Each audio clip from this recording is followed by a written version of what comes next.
Assalamualaikum students of class 7. Today we will read Hindi chapter 2 part 3. Students आप सभी previous video में पढ़े यानी पार्ट 2 में कि लेखक के भाई किशन की शादी तय हो गई थी और जो दादी थी उनकी वो हर काम में अपनी उपस्थिति रखती थी। उनके उपस्थित न रहने पर काम में देर भी हो जाता था। और रामी की चाची जो थी वो लेखक की दादी से कुछ पैसे कर्ज ली थी, जो न देने पर दादी उन्हें बार बार टोकती। उनके बार बार टोकने पर भी उसने कर्ज नहीं दिया था। अब आगे। मैं चुपके से आंगन की ओर चला गया। कई दिन बीत गए, मैं इस प्रसंग को एकदम भूल सा गया। लेखक अब इस बात को भूल गए थे, कई दिन हो गया था। एक दिन रास्ते में रामी की चाची मिली। वह दादी को पूतू फलो दूधो नहाओ का आशीर्वाद दे रही थी। तो पूतू फलो दूधो नहाओ का मीनिंग होता है खुश रहना, समाज में सबके बराबर इज्जत पाना। मैंने पूछा, क्या बात है धन्नो चाची? तो उसने विह्वल होकर कहा। विह्वल मीन्स खुश होकर। उरीन हो गई बेटा। उरीन कहते हैं किसी कर्ज से मुक्ति पाना, छुटकारा पाना। तो किसी कर्ज से छुटकारा पा गई थी, तो इसलिए उसने खुश होकर कहा, भगवान भला करे हमारी मालकिन का। कल ही आई थी, पीछे का सभी रुपया छोड़ दिया, ऊपर से 10 रुपये का नोट देकर बोली, देखना धन्नो, जैसी तेरी बेटी वैसी मेरी।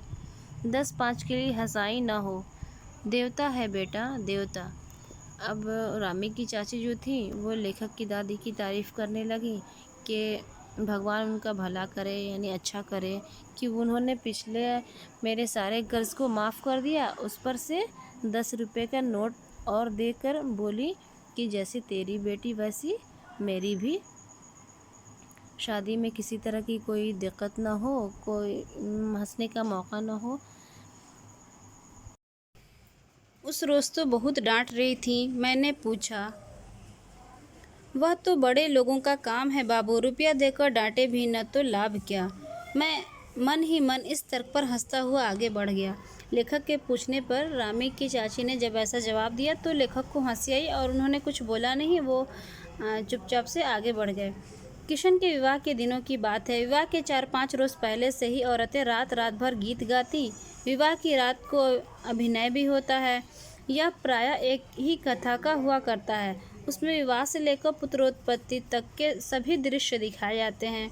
सभी पाठ औरतें ही करती हैं। यहाँ पे बताया जा रहा है कि शादी विवाह के मौके पर औरतें रात रात भर जगती हैं और अभिनय करती हैं।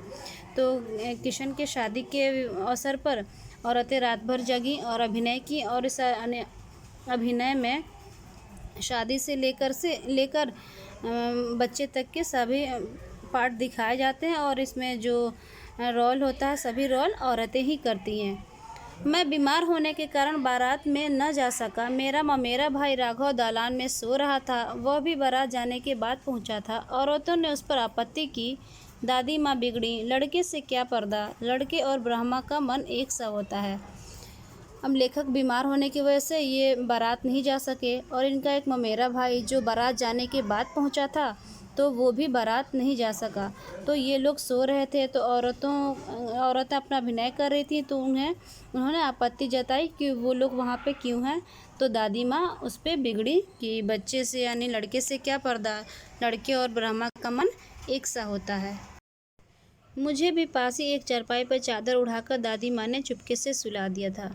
बड़ी हंसी आ रही थी। सोचा कहीं ज़ोर से हंस दूं, भेद खुल जाए तो निकाल बाहर क्या जाऊंगा।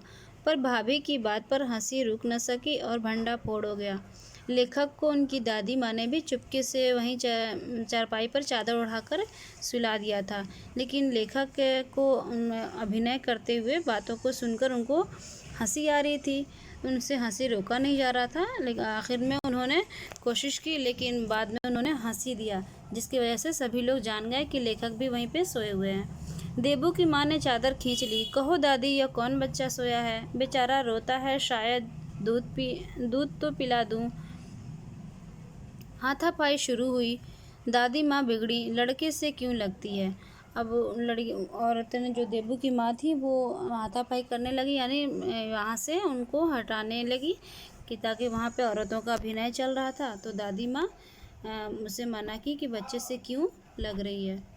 सुबह रास्ते में देबू की माँ मिली। कल वाला बच्चा भाभी। मैं वहाँ से ज़ोर से भागा और दादी माँ के पास जा खड़ा हुआ। वस्तुतः किसी प्रकार का अपराध हो जाने पर जब हम दादी माँ की छाया में खड़े हो जाते, अभय दान मिल जाता। परिस्थितियों का वात्या चक्र। वात्या चक्र कहते हैं आंधी तूफान।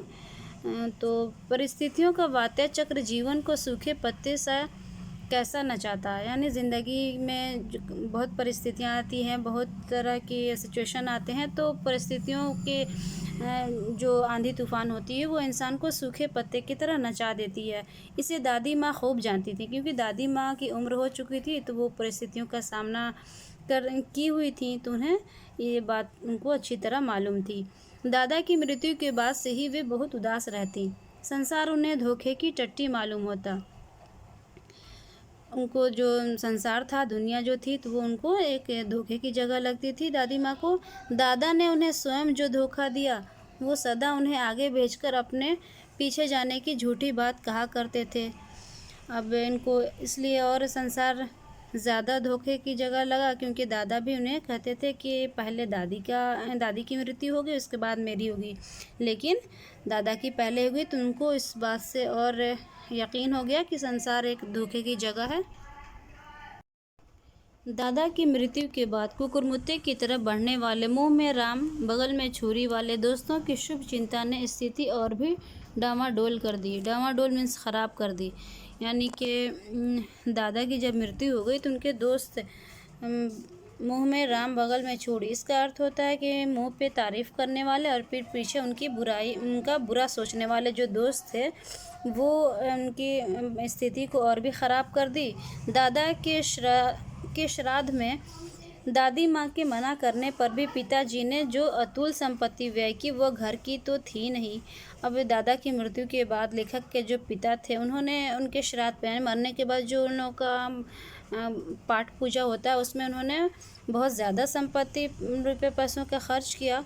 तो और वो पैसा जो था वो घर का तो था नहीं, वो उनके दोस्तों से लेकर खर्च की थी। अब स्टूडेंट्स, आज हम लोग यहीं तक पढ़ेंगे। इंशाल्लाह नेक्स्ट वीडियो में इस चैप्टर को ख़त्म करेंगे। आप लोग इस चैप्टर को एक बार शुरू से यहाँ तक पढ़िएगा, समझ में आएगा। और मैं उम्मीद करती हूँ कि आज जितना आप लोग पढ़े वो भी आपको अच्छी तरह समझ में आ गया है। थैंक्स। अल्लाह हाफिज़।